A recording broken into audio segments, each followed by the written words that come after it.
My name is Jake, welcome to the channel. In today's video, I want to talk about the different investment account types that are available and the ones that I invest with so that I can achieve financial independence and retire early. So my wife and I, we're in our mid-30s. We live down here in Austin, Texas, and we are looking to retire by our mid-40s, so 8 to 10 years. And so what we're trying to do is optimize the portfolios, the accounts that we have so that they can meet our goals. And I remember back when I first started investing into this strategy, I was a little bit intimidated. It was very challenging.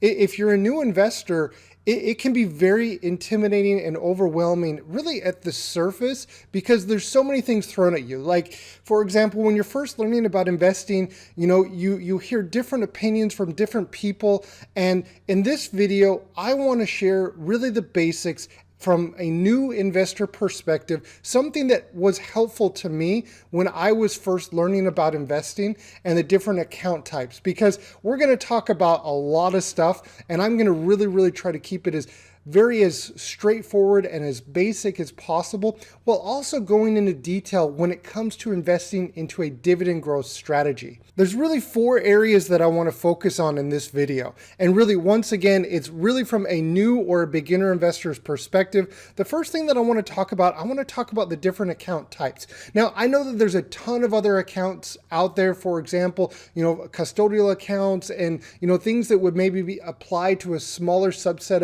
of the viewers out there that are watching this video. I want to focus on more the main type of accounts that are more readily available to every individual. I also want to talk about in detail the pros and cons of each individual account. And if you're investing for early retirement, what things that you should be aware of, especially when you're first starting out. And then what I would like to do is I'd like to share 2 examples. An example of somebody that's looking to retire at the traditional age of maybe 60 or 65, what different account types in the order of priority of investing into these accounts. And also I want to share an example, my own example. I want to share the example of my wife and I, where we're looking to retire in our mid-40s and how we're optimizing these accounts in our favor so that we can retire early. I remember looking back when I first started investing, this was very intimidating for me. There was a lot of information out there. You would do a quick Google search on what is a 401k, what is an HSA, what is an IRA, should I invest in this, should I invest in that? And I recall when I was first learning about all of this, it was a bit overwhelming. It was kind of like this.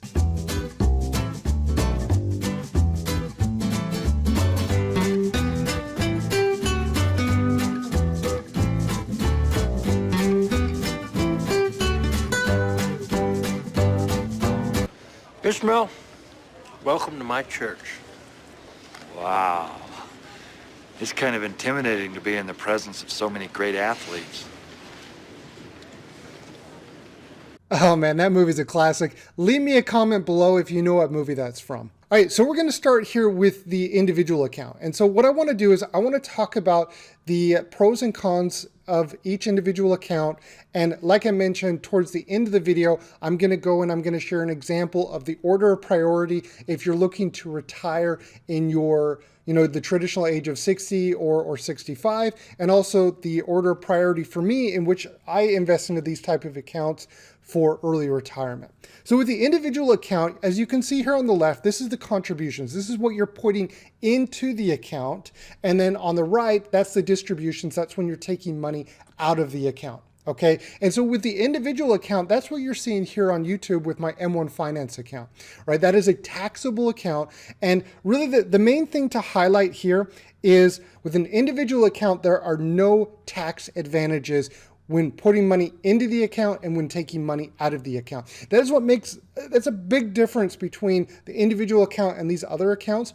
But also with that is there's much fewer restrictions, if any, when it comes to the account. So you can take the money out. There's no limitations on the amount that you can put into the account. From a tax efficiency standpoint, there's no advantages, but when it comes to restrictions on the account, you have the least amount of restrictions and you have the most flexibility with this account. All right, now let's talk about the HSA, a health savings account. Not every employer offers an HSA, but I would encourage you to take a look and see when you have open enrollment with your employer, if they do offer an HSA as part of their benefit. package. An HSA is great because you really get 3 tax advantages with an HSA. So the first is all the contributions that you invest in, and these contributions are limited, and we'll get to that in a second, are not subject to federal income tax. So the money that you put into an HSA is tax-free on a federal level. Also, the next benefit is with an HSA, oftentimes you can combine your account with an investment account that will allow you to invest, for example, into Vanguard index funds, right? For example, with my HSA through my employer, I'm able to invest into the S&P 500 through Vanguard, and my investment account is used kind of as a separate retirement account. While doing that, the investments that I have in my portfolio, as they grow, if I were to sell out of them and to use them receive them as a distribution, all the earnings in my account would grow tax-free. So that's the second tax advantage with an HSA. The third advantage is distribution. So the money that you take out of it, that you pay for qualified. Now that's the key thing here. Qualified medical expenses are tax-free. And these qualified expenses, you don't have to wait until you're 59 and a half. They could happen at any time while you have the HSA, or you can let the amount in your portfolio or in your investment account grow and grow, and you can use it as a separate investment account. However, if you did want to use the distributions to pay for qualified medical expenses, you could do so tax-free. A lot of different companies will also offer additional benefits to their employees by also contributing part of the yearly maximum to your account. For example, employers that I've worked at in the past, they've funded anywhere from $1,000 up to $3,000 of the annual contribution limit that you can have as an individual or as a family plan. For example, if you're here in 2020, if you're single, you can only contribute up to $3,550, and that includes your employer contributions. If you're part of a family, you have a family coverage, you can contribute up to $7,100. And if you're over 55, you can increase that up by $1,000 for each. So it's kind of like an IRA, I guess you could say, in terms of the contribution limits, but there are a few distinct differences. But in my opinion, this is like that hidden gem that not a lot of people talk about, but really, really powerful when it comes to growing your portfolio in a tax-advantaged account. And one last thing here, the key thing with an HSA is if you're able to not use the distributions each year to pay for your qualified medical expenses, but rather treat it as an investment account, retirement account, so that your income can grow and compound over time. That's, in my opinion, that's the main benefit of an HSA if you're in the position where you don't need to take out the distributions to pay for your qualified medical expenses, and you can pay for those from your other income sources, from your ordinary income. Okay, let's go on and let's talk about the Roth IRA. The Roth IRA, from a tax efficiency standpoint, you're not getting any tax advantages on your contributions when first putting the money into your Roth account. However, on the back end, when you're taking the distributions after you're 59 and a half, you're going to get the distributions tax-free. So that's really, really important to understand with the Roth IRA. With both the Roth IRA and an IRA, you're going to have a few things that you have to look out for. For example, the amount of contributions that you can contribute each year. If you're under the age of 50, you can only contribute up to $6,000 a year, and that's individual. So if you're married or your partner, you could have up to $12,000 for your family, right? So there's that. And if you're over the age of 50 years old, they have what's called a catch-up contribution where you can contribute up to $7,000 on the individual level.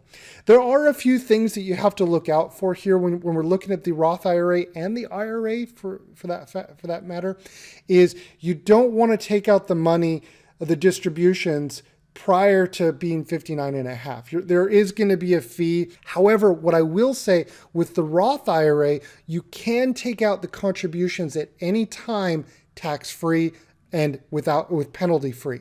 Just the contributions, right? So take a hypothetical, say in 2020, you contributed $6,000. In 2021, the portfolio doubled to $12,000. What you could do is in 2021, you could take out $6,000 and not pay the penalty, the 10% penalty, because you're taking out just the contribution. If you were to take out the $12,000, that's where you would get the penalty of 10%, okay? So very, very important.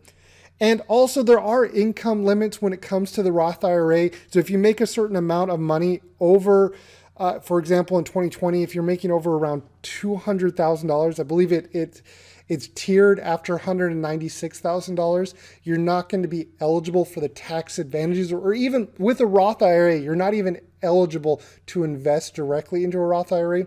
However, I will say, if you're one of the very few people out there that makes over $200,000, you can contribute to a Roth IRA. It's through a backdoor Roth IRA. I would recommend Googling it, backdoor Roth IRA. It's a loophole in the tax code that you're able to do that. And it's 100% legal. When you talk to different brokerages about doing that, the Roth backdoor IRA conversion, the agents on the phone will talk very openly about it, because it is a loophole in the tax code and it is 100% legal. If you want any more information on that, consult a financial advisor. It's something to take a look at. One of the big things that I like about the Roth IRA is because you can take out the contributions at any time, it kind of acts as like an emergency fund. So it's not something that anyone should ever really look to do, that they first take away their contributions from their retirement account, the Roth IRA, but it is that safety net if you were to run into trouble, unforeseen trouble, and you absolutely needed the money, you would be able to take that money out. A few drawbacks. I mean, when looking at the Roth IRA, I think really the big drawback is you have to wait until you're 59 and a half. I mean, that's in my opinion, really the big drawback with the Roth IRA. Now, when we look at the Roth 401k, it's very similar to the Roth IRA, where the contributions, there's no tax advantages when it comes to the contributions. However, once you are eligible to take out the distributions at 59 and a half, penalty-free, tax-free, that's where you're going to see the tax advantages. When looking at the Roth 401k, you're also going to have max contribution limits. For example, you're only going to be able to, contribute up to, here in 2020, up to $19,500, and that's going up every single year. And you also have a catch-up amount where if you're over the age of 50, you can contribute more. And when looking at some of the benefits of the Roth 401k, the thing that I really, really like the most about employer-sponsored Roth 401k plans is the employer match. So if your employer will match part of the contributions, I think that is the biggest advantage or the biggest benefit of 401k plans, especially Roth 401k plans in this case. And I think another advantage that comes with this is it really helps a lot of people to automate their investing. So it's something that you set up, and once you set it up, it automatically takes it out of your paycheck. And if you're a normal person that's not really interested in following up on your investments, you set it up and you forget it. A few of the drawbacks that come with the Roth 401k is, the contribution limit, right? You can only contribute up to so much each year. You're going to have certain criteria in terms of, based off of your employer, they're only going to allow certain investments. You're not going to be able to invest into every single investment. When looking at specifically the Roth 401k, one thing that you do have to be aware of, and this really is more applicable to those that are in their mid late 50s, is that the account has to be open for at least 5 years to take out the funds from your portfolio. You have, very, very important. I mean, if you're in your 20s and you're having the same account, it doesn't matter. But for those that are in their mid-late 50s, the account has to be open for at least 5 years to be able to take out the distributions. Something to research more down the road, but something to be aware of. All right, let's take a look at the traditional IRA. Now, with the traditional IRA, it's very similar with the Roth IRA in terms of the contribution limits that you can invest in each year. Also, there are income limits. For example, with the traditional IRA, if you're making well over $200,000, you can still invest into a traditional IRA. However, you're not going to get the tax advantages that come with it. So something to be very, very aware of. If you're making less than $200,000, I think you're safe to say that, okay, you're still going to get that tax advantage, but something to be definitely aware of. When we look at the traditional IRA, in my opinion, really when looking at the pros and the cons of a traditional IRA, the main pro or advantage of a traditional IRA is you're not taxed on the income that you contribute, assuming that you do not meet the income level, and you can take advantage of the tax advantages when contributing to a traditional IRA. That is by far the biggest advantage of a traditional IRA. However, the drawbacks of a traditional IRA are a little bit more extensive, right? So you have the penalty if you're withdrawing before the age of 59 and a half. You have your contribution limit, so you can only invest so much, right? And you're going to have mandatory withdrawals. So for example, once you reach a certain age, and I think this isn't necessarily going to be applicable to everybody, but once you reach a certain age, I think 70 and a half, you're required to start taking the contributions or start taking out the distributions from your account. So there's a little bit more regulation around what you can do with the money in the account, and you have to start drawing from the account. And probably the biggest disadvantage of a traditional IRA is that unknown with the tax laws. We don't know if, you don't know if you're going to be paying more or less in taxes, and the distributions, when you take out the earnings or the distributions from your account, they are taxed. So something to be very aware of. Now, lastly here with the traditional 401k, when it comes to the tax advantages or disadvantages, you're going to get that tax advantage when you're putting the money into the account, the contributions that are going into the account. And like the Roth 401k, the same contribution limits, the income limits, like all of that remains the same. The main difference here between a 401k, a traditional 401k, and a Roth 401k, it really has to come down to the tax advantages, whether you're getting the advantage up front or in the back end when you're taking out the distributions. So with a traditional 401k, you're getting the tax advantages up front, and then you're going to pay the taxes on the distributions once you're drawing from the account. Now that we know and understand the different pros and cons of each individual account, we understand what an individual account is, a health savings account, a Roth IRA, a traditional IRA, a traditional 401k, and a Roth 401k. All of these different accounts, they serve a different purpose.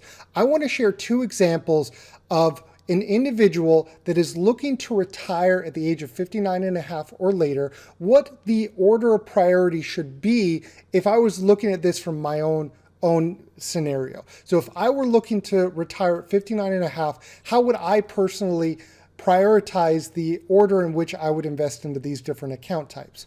And also the second example is going to be looking at my wife and I, our current scenario where we're looking to retire in our mid 40s, how we're currently leveraging these accounts for our financial goals of reaching financial independence before the traditional age of 59 and a half. So let's look at the first example of looking at it from a perspective of retiring at 59 and a half or later. The top priority in this scenario would be at least matching your employer's match in their employer-sponsored traditional 401k or Roth 401k plan. That would be the very first thing, at least getting the employer match. The second priority would be maxing out, if it's available, a health savings account. The third would be maxing out either a Roth or a traditional IRA. Me personally, I preference the Roth IRA simply because of the flexibility that it provides you. And then what I would do is I would go back to either the traditional or the Roth 401k and max out that account. So we're taking advantage of the retirement accounts due to tax efficiencies based off of our scenario. And then the last thing that I would do in this scenario would then be to invest into a traditional account where there's really no tax advantages that come with these type of accounts. One thing to note here is it doesn't matter if you're 18 years old, you're 30 years old, you're 40 years old. It doesn't matter your age. If you're looking to retire at 59 and a half, that is the scenario, that is the order of priority that I personally would follow. It doesn't matter your age. It matters when you're looking to retire. And so if you're looking to retire at 59 and a half, that order is going to optimize your tax efficiency the best. Now, when we look at the second example of my wife and I, where we're looking to retire much earlier than 59 and a half. So our goal is, while we're here in our mid 30s, we're looking to retire in our mid 40s. Okay. And so our order of priority is going to be very different based off of that goal. And so the order in which we invest into our accounts, the priority that we've set is the very first thing that we do is we at least invest into our employer-sponsored 401k plans up until the employer match. We don't invest anything more than that.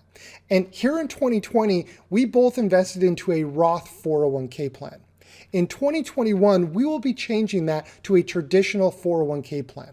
And that has to do with our particular situation. It has to do with our the tax burden that we're going to be having, at least the ones that we predict that we're going to be having in 2021, so that we can take advantage of that. Because dividends are taxed as income, now it could be, qualified dividends or non-qualified. We're going to take advantage of the tax deduction in the front end next year in 2021 by investing into a traditional 401k plan. And once again, only up until the employer match. The second account that we invest in here is we max out our HSA. We really prioritize maxing out our HSA as quickly as possible. The tax advantages that come with an HSA and the flexibility that come with an HSA, really, it just makes it one of the best accounts for us personally that we look to invest with. The next account that we max out is our Roth IRA. We really, really like maxing our Roth IRA because it provides us with a lot more flexibility. We like that we can choose the investments that we want in our Roth IRA.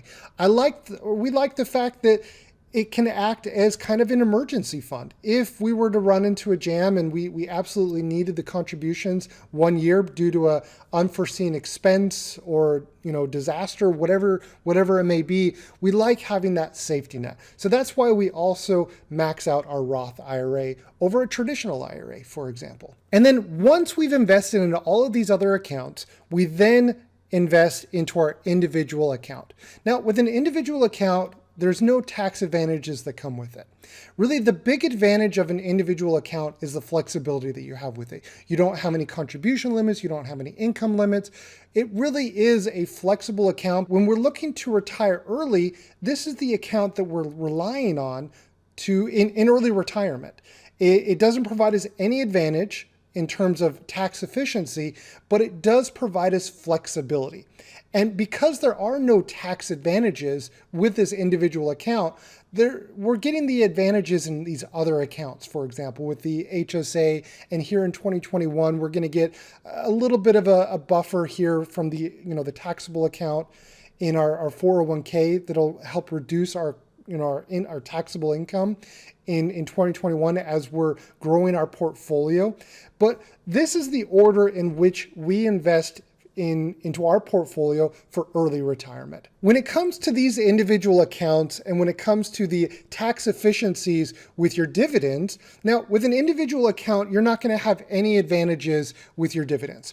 With an HSA, for example, you absolutely get the advantages with the dividends. You can invest into real estate investment trusts, and these will be tax-free. And it's very different than if you were to invest into, for example, a real estate investment trust in an individual account, because there you're not getting any tax sheltering. There's no advantages there. And it's the same thing with a traditional IRA and a traditional 401k. Those are things to look at. So when it comes to my Roth IRA, the investments that I hold in my Roth IRA and my HSA are quite different. Well, they're a little bit different than what I hold in my individual account. I have more REITs, real estate investment trust ETFs in my HSA and my Roth IRA because of the tax efficiencies that come with that. One thing that I've learned here while planning our financial independence and planning our future, my wife and I, when we're looking to retire early and which accounts do we need to invest in, what's helped us along this path has been really looking backwards. And what I mean by that is if you're unsure of when you're looking to retire, that's where you really have to start. And so what's helped us is if we know for a fact that we're looking to retire early in our mid-40s, we need to take a different approach to our investment accounts than somebody that's looking to retire at the age of 59 and a half, for example. So one bit of advice that I would give to all of you that are new to investing, that are looking, learning about this for the very first time, is think about it backward looking. Look kind of into the future and see, okay, fast forward, when do I want to retire? Do I want to retire the traditional age of 59 and a half, or do I want to retire earlier? And depending on your answer to that question, that's how you're going to have to know, or that's where you're going to know which accounts you're going to need to prioritize so that they meet your goals. But if you don't know your goal, then that's where you need to start. You need to start by asking the question, when do I want to retire? And is it possible? Can I even obtain, can I reach that goal? And once you have your goal, you need to go for it. Absolutely go for it. Commit to it. And, if it doesn't work out, it's okay, right? Like, I think the important thing for us is there's a lot of unknowns. We don't know what the tax rate is going to be in 20 years, in 10 years. Nobody knows, right? But what we do know is we know that we want to retire in 8 to 10 years. That is our goal. And so we optimize our accounts so that they are working for us and so that it's working in the direction that we're trying to go into and what we're trying to achieve. So we're setting up our account so that it really is optimized for our goals and for our scenario. Every individual here watching the channel is in a different scenario. But by asking yourself the question, when do I want to retire, and then working backwards, that's what's going to help you. And that's what I've noticed with myself is once I was able to answer that question of when do I want to retire, it made it easier for me to plan this out versus just randomly throwing a dart at the wall and kind of taking what you get. Right? You get what you get.